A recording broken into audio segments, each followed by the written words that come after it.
지난 주일 설교에 이어서 누가복음 12장의 말씀을 계속해서 살펴보겠습니다. 예수님께서 수많은 무리들 가운데 있는 제자들을 향해서 바리새인들의 누룩 곧 외식하는 그 삶을 주의하라라고 말씀하셨습니다. 여러분 기억나시죠? 우리 지난 주일에 들었던 말씀입니다. 외식한다라는 말은 위선적인 것이죠. 연극 무대에서 배우가 자기 자신이 아닌 다른 배역의 역할을 하는 그 연기를 하는 것, 그것이 곧 위선입니다. 겉과 속이 다른 신앙생활을 예수님께서 지적하신 것입니다. 이러한 신앙생활은 우리 자신에게 무엇보다도 우리 그 사람에게 자신에게 치명적인 해악을 줍니다. 왜냐하면 사람은 속일 수 있으나 하나님은 속일 수 없기 때문입니다. 하나님은 감추인 것을 드러내시고 숨긴 것을 만방에 알리십니다. 그리고 심판하십니다. 그래서 예수님께서는 위선적인 삶을 살지 말고 하나님을 두려워하고 하나님을 사랑하는 삶을 살아라. 다시 말해 하나님을 경외하는 삶을 살도록 명령하셨습니다. 오늘 본문에서는 예수님께서 제자들에게 이 위선적인 삶이 아닌 또 다른 삶을 계속해서 교훈으로 알려주십니다.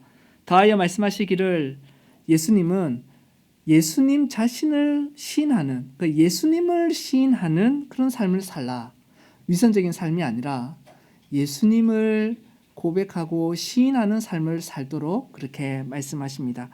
이제 이 본문을 자세하게 살펴보면서 먼저는 예수님을 시인하는 그 삶이란 도대체 무엇인가?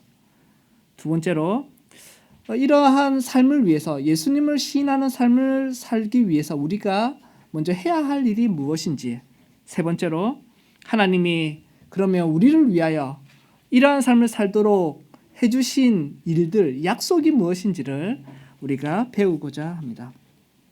먼저는 예수님을 인정하는 삶입니다.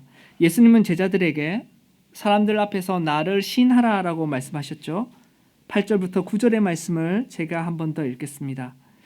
내가 또한 너에게 말하노니 누구든지 사람 앞에서 나를 시인하면 인자도 하나님의 사자들 앞에서 그를 시인할 것이요 사람 앞에서 나를 부인하는 자는 하나님의 사자들 앞에서 부인을 당하리라. 여기서 사람 앞에서 시인한다라는 말은 매우 중요한 의미를 가지고 있습니다. 헬라어로 호몰로게오입니다. 호몰로게오. 사람 앞에 말을 하는 것이죠. 근데 이것은 단순히 어떤 사실을 인정하는 것에 그 수준에 머물지 않습니다. 이 단어는 이제 공개적으로 무언가를 고백하는데 그 자신이 고백하는 그 내용 안에 자신이 있음을 인정하는 겁니다. 그래서 원문에 보면 나를 시인하라 할 때 내 안에서 시인하라 이렇게 되어 있습니다. 그래서 그 우리의 고백의 내용을 그냥 말로 끝나는 것이 아니라 그 고백의 내용에 자신이 들어가 있는 것입니다. 마음의 중심에 사람의 마음의 중심이 그 사람이 말하는 고백에 담겨 있는 것이죠. 그래서 시인한다라고 할 때 예수님을 시인한다 할 때 단순히 예수님을 나의 주인입니다. 나의 왕이십니다. 말로 그렇게 끝내는 것이 아니라 그 고백에 자신의 삶을 담아야 하는 것입니다. 헌신하는 것이죠.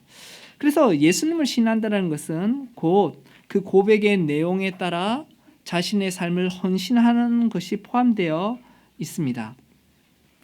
예수님 당시에 제자들과 그 초대 교회 성도들은 유대 지도자들에게 끌려가거나 로마 제국의 관료 앞에서 신문받는 일들이 벌어졌습니다. 그 자리에서 질문을 받는 것이죠. 예수는 누군가? 그때 성도들은 고백합니다. 예수는 하나님의 아들이시다. 주님이시다. 왕이시다. 이 고백으로 끝나지 않습니다. 그 고백 때문에 자신의 삶이 헌신되게 됩니다. 감옥에 갔고 많은 사람들이 순교합니다. 여러분, 그럼에도 불구하고 예수님은 제자들에게 말씀하십니다. 너희들이 감옥에 갈 수 있고 순교할 수 있지만 사람들 앞에서 나를 시인하라. 예수님을 시인하는 삶을 살라고 하시는 것이죠. 왜냐하면 여러분, 이 땅의 신자의 삶은, 이 땅에서의 신자의 고백은 바로 장차 하나님 앞에서 심판대에서의 일과 연결이 되어 있기 때문에 그렇습니다. 지상의 법정과 하늘의 법정을 생각하십시오. 그 초대교회 성도들이 그 로마 제국이나 유대 해당의 법정에 끌려가서 이 땅의 회당에서 고백하는 내용이 곧 천상의 법정, 하나님 앞에서 어떠한 평가를 받느냐와 연결된다라는 것입니다. 사람들 앞에서 시인하면, 이 땅의 법정에서 예수님을 시인하면 하늘의 법정에서 예수님이 우리를 시인해 주십니다. 이 사람은 나의 백성이다. 우리가 지상의 법정에서 예수님을 부인하면 예수님은 하늘의 법정에서 예수님은 우리를 부인하실 것입니다. 그러니 진정으로 주님을 시인하는 사람은 위선적인 삶을 살아갈 수가 없는 것이죠.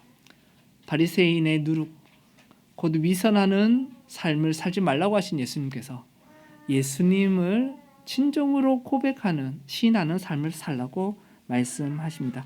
여러분, 여기서 이제 짚고 가야 할 부분이 있습니다. 무엇이냐면요, 여러분, 예수님을 시인하고 그리고 예수님을 부인하는 이것을 두고 어떤 단회적인 사건으로 봐서는 안 된다라는 것입니다. 내가 한번 예수님을 고백했으니 천국에서는 예수님이 나를 시인해 주시고, 내가 어쩌다 이 땅에서 예수님을 한번 부인했을 때 그 예수님께서 나를 부인하시고, 이렇게 봐서는 안 됩니다. 예를 들면 베드로가 있죠. 여러분, 베드로 잘 아시지 않습니까? 베드로는 예수님이 십자가에서 죽으시기 전에 한 번도 아니라 3번이나 부인을 했습니다. 그러면 여러분, 마지막 날에 베드로를 두고 예수님이 베드로를 모른다라고 하실까요? 내가 그 답을 잘 알고 있습니다. 그렇지 않다라는 것을 압니다. 따라서 지금 예수님이 너희가 나를 시인하며 하늘에서 시인하고 너희가 나를 부인하며 하늘에서 너희를 부인하겠다라는 것은 어떤 사건별로 단회적인 것을 두고 결정되는 것이 아닙니다. 이것은 예수님께서 우리의 전체의 삶을 두고 이 세상의 전체의 삶을 평가해서 하는 결정입니다.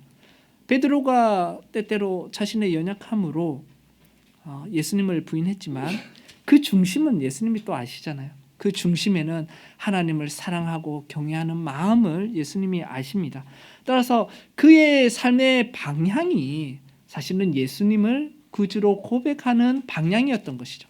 때로는 그 방향에서 살짝 삐끗해서 두려움과 용기가 없어 예수님을 부인했지만, 그럼에도 하나님의 평가는 그 사람의 전체적인 삶의 방향을 두고 평가하는 것입니다.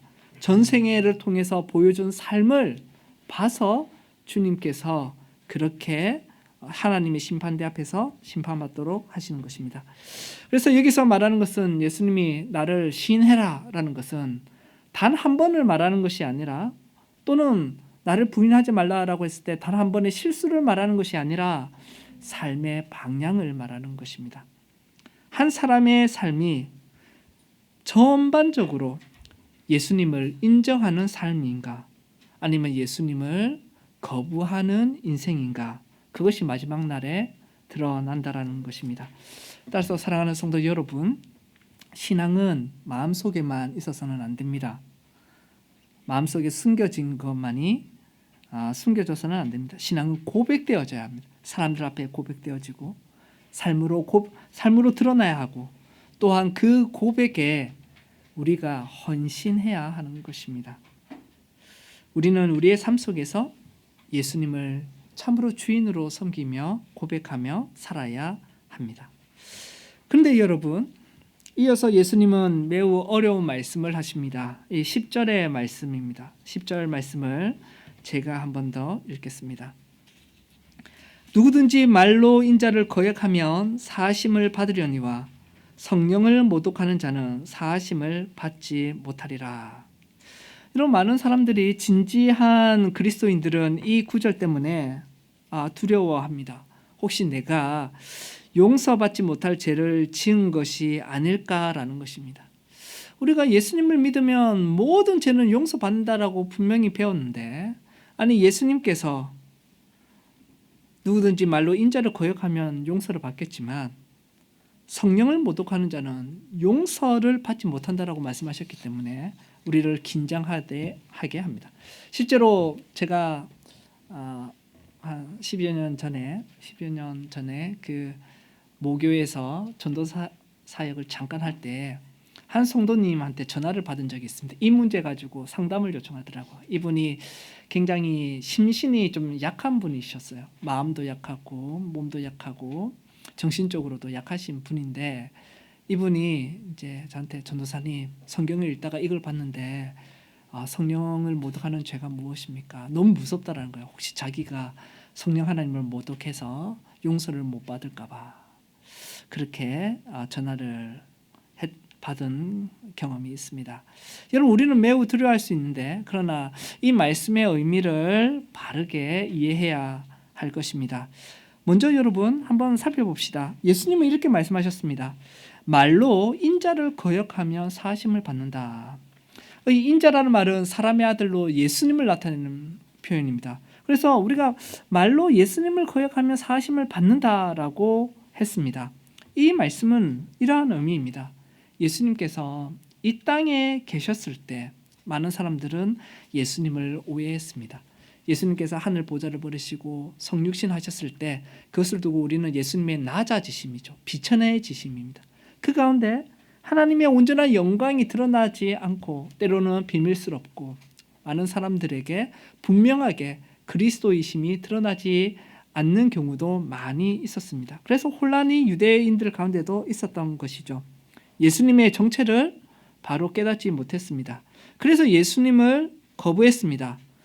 하지만 여러분 그러한 사람들 가운데도 용서받은 사람들이 나옵니다.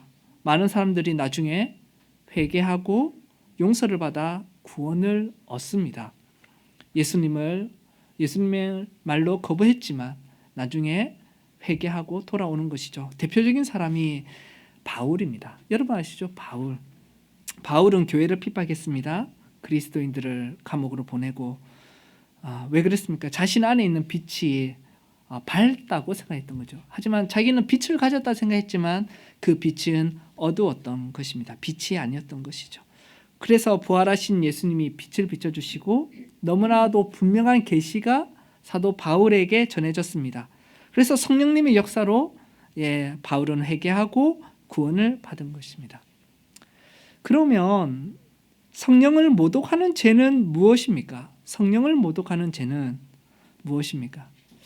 성령께서 하시는 일을 먼저 잘 알아야 됩니다. 성령께서는 우리에게 그 예수님이 누구신지를 분명하게 증거하시는 일입니다.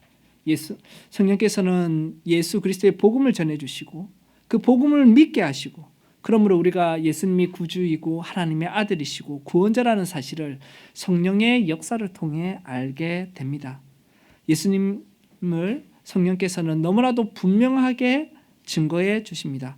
그래서 예수님이 이 땅에 계실 때에는 많은 사람들이 예수님을 오해해서 믿지 않기도 했지만 부활 승천하시고 예수님께서 성령님을 보내주셔서 성령님이 강림하셨을 때에 성령에 충만한 교회의 복음 증거는 너무나도 분명히 하였고 성령께서 밝히 예수 그리스도의 복음을 드러내 주셨습니다.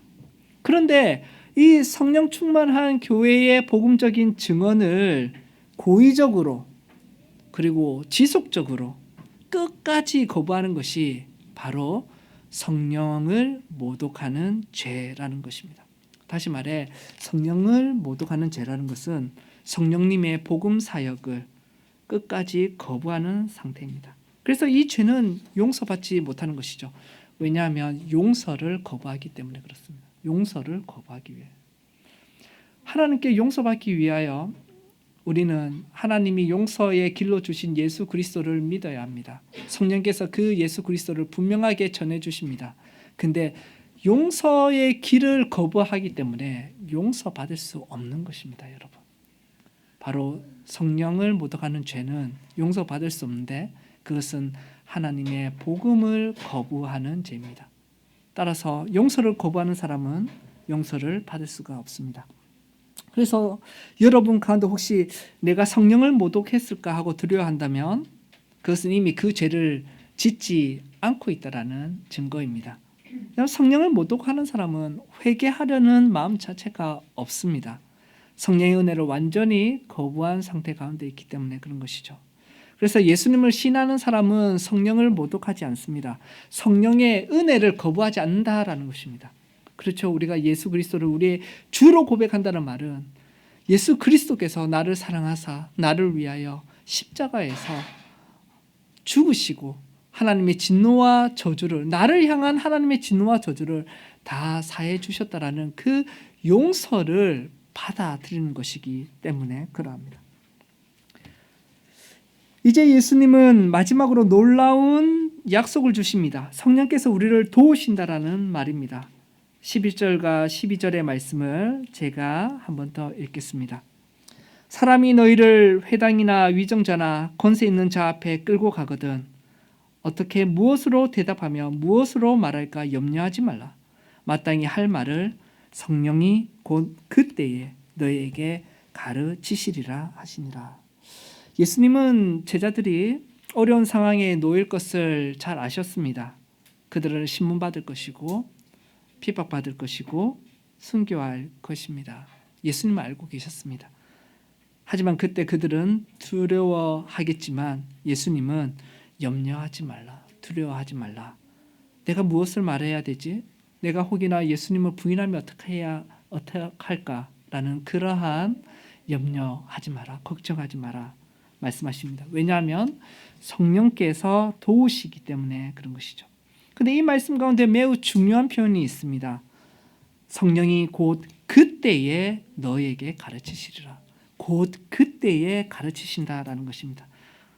여러분, 성령님께서 미리 알려주시고 자 너희가 내가 다 알려줬으니까 너희가 어떻게 해봐. 그 상황에서 너희 힘으로 너 혼자 잘 감당해봐 라고 말씀하신 게 아니라 그 순간에 그 자리에서 그 상황 속에서 곧 그때에 성령께서 가르쳐 주시는 것이죠. 말씀해 주시는 것이죠. 필요한 말을 해주시고 용기를 주시고 담대함을 주십니다. 그 자리에 두려움을 떠는 성도가 두려움을 뜰 수밖에 없는 그 자리에 그때에 성령께서 말씀하신다는 말은 성령 하나님께서 바로 그곳에 함께 계신다라는 것입니다.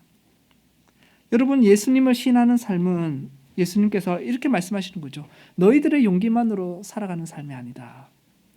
너희들의 용기만으로 살아가는 것이 아니라 성령님의 도움으로 사는 삶이다.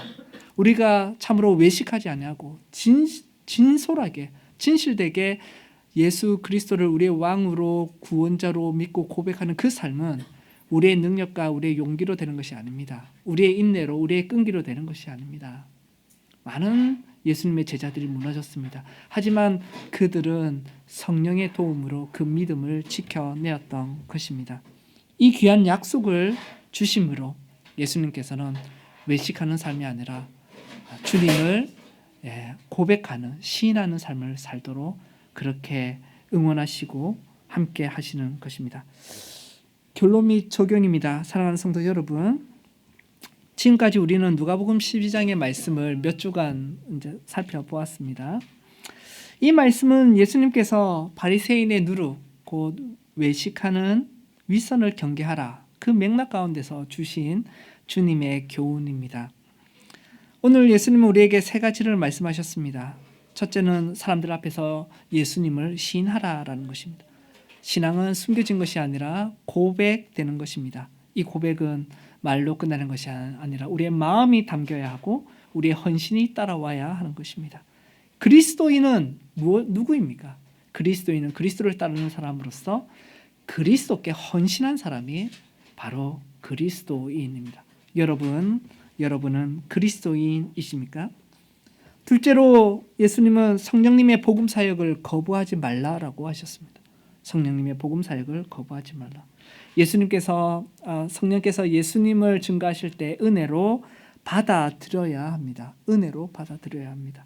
용서의 은혜를 받아들인 사람만이 진정으로 예수님을 구주로 고백하는 사람이고, 용서를 받아들이지 못하는 자는 하나님 앞에서 의롭게 어려운 척하며 살 수밖에 없기 때문에 위선적인 삶을 살아가는 것입니다.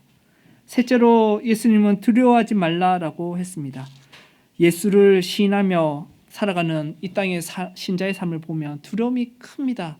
왜냐하면 하나님을 대적하고 어그러지고 거스러진 이 시대 가운데서 우리가 예수님을 주님이라고 고백하며 예수님께 우리를 헌신하며 살아가야 할 때에 많은 핍박과 어려움이 있기 때문에 그렇습니다.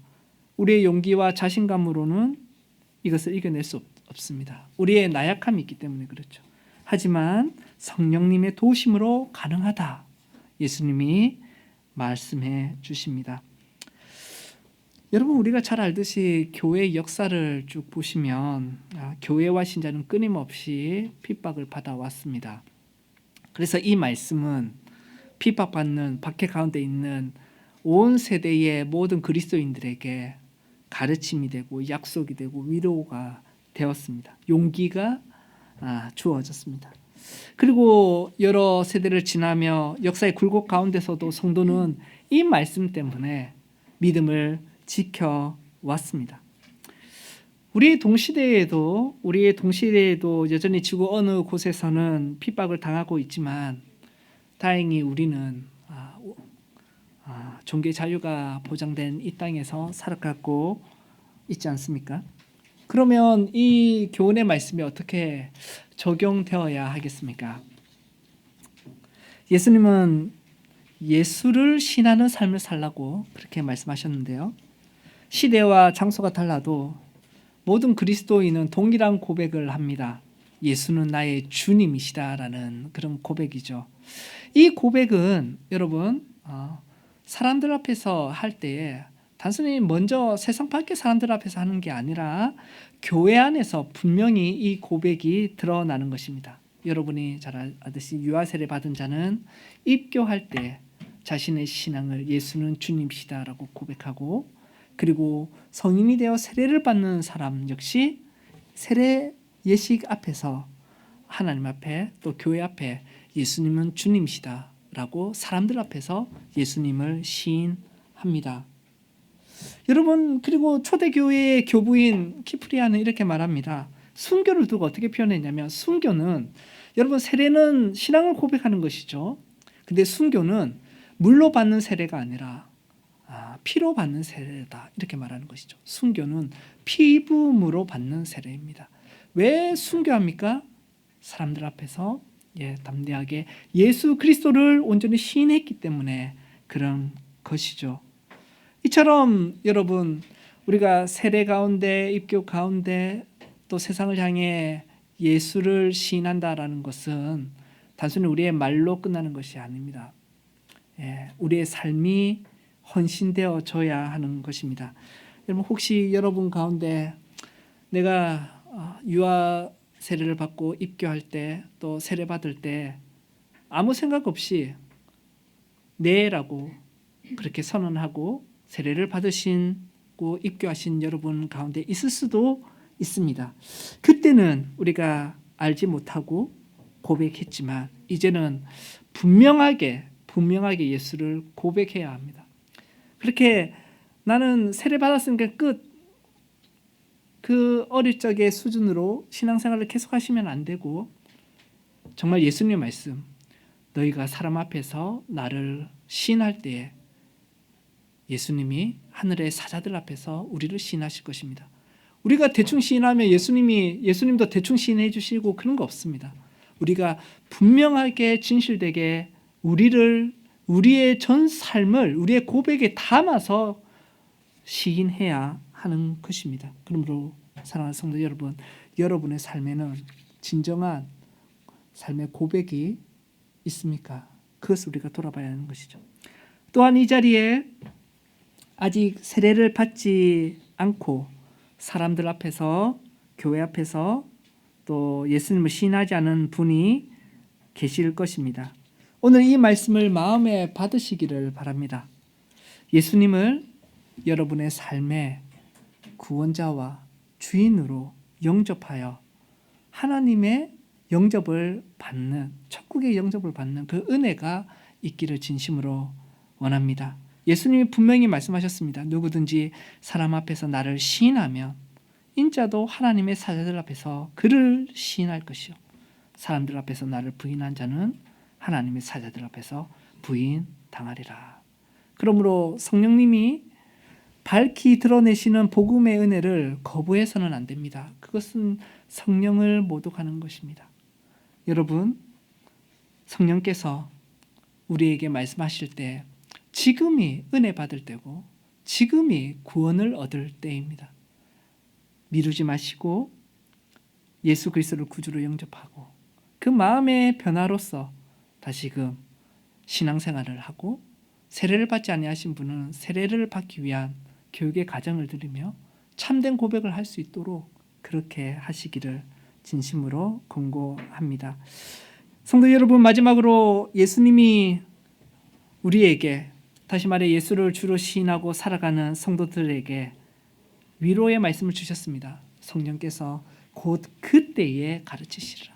성령께서 우리와 함께 하신다라는 것입니다.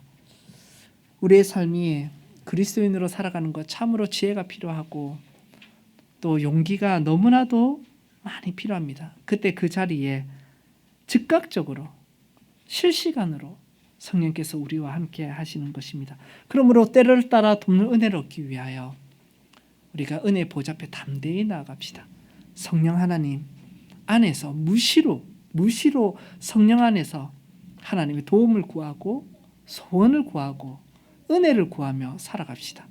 그것이 예수를 사람들 앞에 주로 시인한 자들에게 주신 하나님의 크다 큰 위로요 약속이기 때문에 그렇습니다. 사랑하는 성도 여러분, 우리는 혼자가 아닙니다. 성령님이 계십니다. 그것을 마음에 새깁시다. 우리는 혼자가 아닙니다. 성령님께서 곧 그때에 우리에게 말씀하시고 도우십니다. 이러한 은혜 가운데 예수님을 참되게 우리 입술로뿐만 아니라 우리의 마음을 담아서 시인하며 살아가는 모든 성도님들 되시길 간절히 바랍니다. 아멘.